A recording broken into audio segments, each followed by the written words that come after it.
शिखा देखने में अपनी जेठानी सुधा से ज्यादा खूबसूरत थी और आज सगाई के फंक्शन में भी वो तैयार होकर बहुत सुंदर लग रही थी। इस वजह से सुधा सबके मुंह से शिखा की तारीफ सुनकर चिढ़ रही थी। तभी शिखा की मम्मी उससे बातें करने लगी। सास का ध्यान किसी और से बात करने में था। सुधा बेटी, तुमसे एक बात कहनी थी। हाँ हाँ बोलिए आंटी, क्या बात है? मैं ना तुम्हें अपनी बेटी की तरह एक बात कह रही हूँ। मेरी शिखा वैसे तो घर का सारा काम कर लेती है, पर इसे ना जो सबसे ज्यादा दिक्कत आती है वो है आटा गूंथने की। शिखा जब भी आटा गूंथती है इसका आटा गीला हो जाता है। अब इसे सही माप नहीं है आटे में कितना पानी डालना है। मेरे सामने जब मैं खड़ी होती हूँ तब तो ये ठीक आटा गूंथ लेती है, पर मैं इधर उधर हो जाऊं तो इसे अंदाजा नहीं रहता। बस थोड़ी यही चिंता है कि कहीं शादी के बाद इसे कोई दिक्कत ना आ जाए, नहीं तो सबके बीच में बहुत बदनामी हो जाएगी।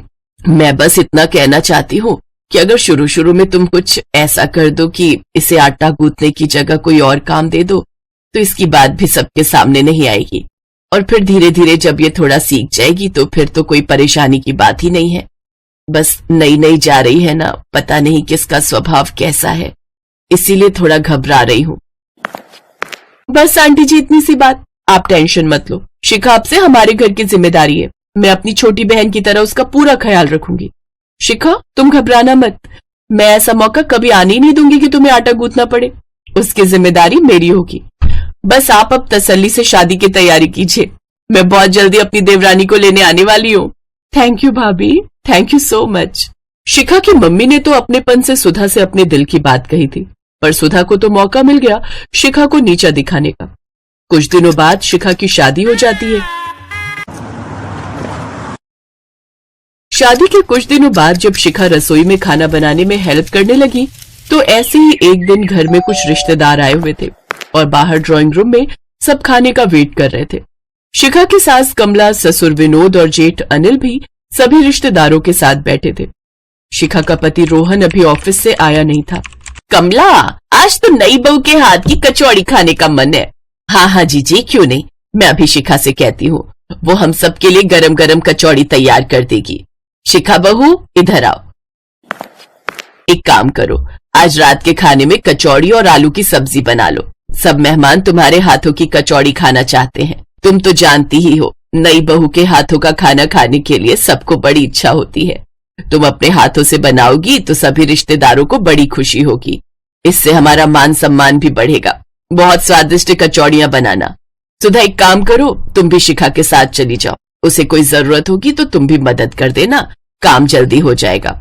सास के कहने पर सुधा शिखा के साथ रसोई में चली जाती है। मेरे पास ये अच्छा मौका है शिखा को नीचा दिखाने का। जब सब रिश्तेदारों के सामने नई बहू का आटा गीला होगा तो सब इसकी खिल्ली उड़ाएंगे, सबके सामने इसकी बेइज्जती हो जाएगी। मैं बहाने से रसोई से बाहर चली जाती हूँ। हाँ, ये ठीक रहेगा। शिखा, तुम परात में आटा निकालो, मैं बस अभी आई। भाभी जल्दी आना, मुझे तो आटा गूंथने के नाम से ही घबराहट हो जाती है। सुधा बहाने से वॉशरूम में चली जाती है ताकि किसी को उस पर शक ना हो। काफी देर तक शिखा सुधा का इंतजार करने लगी, पर सुधा तो जानबूझकर वॉशरूम के अंदर थी। तभी सास रसोई में आ जाती है। अरे शिखा बहू, क्या हुआ, क्या सोच रही हो? तुमने तो अभी तक कचौड़ी के लिए आटा भी नहीं गूंथा, बाहर सब खाने का इंतजार कर रहे हैं। जी बस तैयार कर रही हूँ माँ जी। ठीक है, हम बाहर इंतजार कर रहे हैं। सुधा भाभी कहाँ चली गई, मैं क्या करूँ, कुछ समझ नहीं आ रहा है। लगता है मुझे खुद ही कोशिश करनी पड़ेगी। शिखा खुद से ही आटा गूंथने की कोशिश करती है, पर वही हुआ जिस बात का शिखा को डर था। उसका आटा गीला हो गया, उसने आटे में ज्यादा पानी डाल दिया। शिखा घबराहट में रोने लगती है। तभी रोहन आ जाता है। क्या हुआ शिखा, तुम रो क्यों रही हो? सब ठीक तो है ना? किसी ने कुछ कहा क्या? शिखा की सास भी अब तक रसोई में आ चुकी थी। अरे बहू, क्या हुआ, तुम रो क्यों रही हो? सॉरी माँ जी, मैं रसोई के सारे काम कर लेती हूँ पर मैं आटा नहीं गूंथ पाती हूँ। मेरे से आटा गीला हो जाता है। पता नहीं कई बार सीखने की कोशिश की, जब मम्मी साथ खड़ी होती है तब तो मैं ठीक से गूंथ लेती हूँ, पर अकेले में मैं गड़बड़ कर देती हूँ। मम्मी ने सगाई के दिन सुधा भाभी को ये बात बताई थी। उन्होंने कहा था कि वो मेरी हेल्प करेंगी, पर पता नहीं वो इस समय कहाँ चली गई।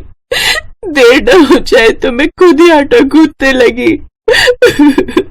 अरे तो बहू मुझसे कह देती, मैं किस लिए हूँ? भाभी है कहाँ? शिखा ने उनसे हेल्प मांगी थी, उन्हें यहाँ होना चाहिए था। माँ मुझे कुछ ठीक नहीं लग रहा। रोहन बेटा, अभी ये सही समय नहीं है इस तरह की बात करने का। मेहमानों के जाने के बाद इस बारे में बात करेंगे। देखो शिखा बहू, ध्यान से सुनो। जब आटे में पानी ज्यादा हो जाए, जब लगे कि आटा बहुत गीला हो गया है, तो हमें उसमें थोड़ा और सूखा आटा मिला देना चाहिए और उसे हाथों से अच्छे से गूंथना चाहिए। धीरे धीरे आटा अपने आप पानी सोख लेता है। और यदि तुम्हें लगे कि कभी कभी आटा ज्यादा ढीला है और तुम्हारे हाथों में चिपक रहा है, तो हल्का सा घी हाथों की उंगलियों पर लेकर आटे पर लगा देना चाहिए। इससे आटा हाथ में भी नहीं चिपकता और आटा बहुत अच्छा गूंथ जाता है। देखना, धीरे धीरे मैं तुम्हें बहुत अच्छा आटा गूंथना सिखा दूंगी। चलो अब ये गीला आटा ठीक करो, मैं यहाँ खड़ी हूँ। तुम कोई गलती नहीं करोगी, ये बात मैं अच्छे से जानती हूँ। मेरी बहू बहुत समझदार है। धीरे धीरे शिखा ने आटे को ठीक किया और अपनी सास के कहे निर्देशों को भी सुना और कुछ ही समय में शिखा ने बहुत बढ़िया आटा गूंथ दिया। सुधा तब तक रसोई में आ चुकी थी। उस समय सास ने कुछ नहीं कहा, शिखा भी कुछ नहीं बोली। जब मेहमान चले गए तब सास ने सुधा से ये बात कही, सुधा, आज तुमने जो भी किया बहुत गलत था। तुम्हें जब शिखा की मम्मी ने बोला था कि शिखा को आटा गूंथना नहीं आता, तो तुम जानबूझकर आटा गूंथने की जिम्मेदारी शिखा को देकर घंटों के लिए बाथरूम में चली गई ताकि तुम पर किसी को शक ना हो। ऐसे तो मैंने तुम्हारी कितनी बातों को अनदेखा किया है। याद है शुरू शुरू में जब मैंने तुमसे कढ़ी चावल बनाने को बोला था, तब तुमने लस्सी में कितना पानी डाल दिया था, पूरी बाल्टी भर गई थी। उस समय मैंने तुम्हें कुछ भी नहीं कहा था। माँ ठीक कह रही है सुधा, तुम्हारा शिखा के साथ ऐसा बर्ताव देखकर मुझे भी बहुत बुरा लग रहा है। तुम्हें तो अपनी देवरानी का साथ ऐसे देना चाहिए था जैसे कि छोटी बहन हो। अगर शिखा की जगह तुम्हारी अपनी बहन होती तब तुम क्या करती बहू? और भाभी, आप तो मुझे अपना छोटा भाई मानती हो ना, फिर शिखा आपकी अपनी क्यों नहीं है? इसका तो ये मतलब है कि यहाँ पर आपका कोई भी नहीं है, हम सब पर आए हैं। सबकी बातें सुनकर सुधा की आंखों में आंसू आ जाते हैं। उसे अपनी गलती का एहसास होता है कि नफरत में आकर वो कितनी बुरी बन गई थी। नहीं नहीं, आप सब मेरे अपने हो, शिखा भी मेरी अपनी है। आई एम सॉरी शिखा, मुझे माफ कर दो। अब से मैं तुम्हारे साथ कभी भी ऐसा व्यवहार नहीं करूंगी। मुझसे बहुत बड़ी भूल हो गई। मैं प्रॉमिस करती हूँ, कभी भी तुम्हें मेरी जरूरत होगी तो मैं हमेशा तुम्हारे साथ खड़ी रहूंगी। थैंक यू भाभी, और आपको भी कभी भी किसी भी पल कोई हेल्प चाहिए तो सबसे पहले मुझे कहना, मैं हमेशा आपके साथ रहूंगी। सुधा को समझ आ जाता है और समय रहते दोनों देवरानी जेठानी के बीच आपसी प्यार और रिश्ता ठीक हो जाता है। कहते हैं ईर्ष्या व्यक्ति के चरित्र को तो खराब करती ही है, साथ ही साथ रिश्तों में भी दूरियां पैदा करती है। इसलिए हमें कभी भी किसी से ईर्ष्या की भावना नहीं रखनी चाहिए।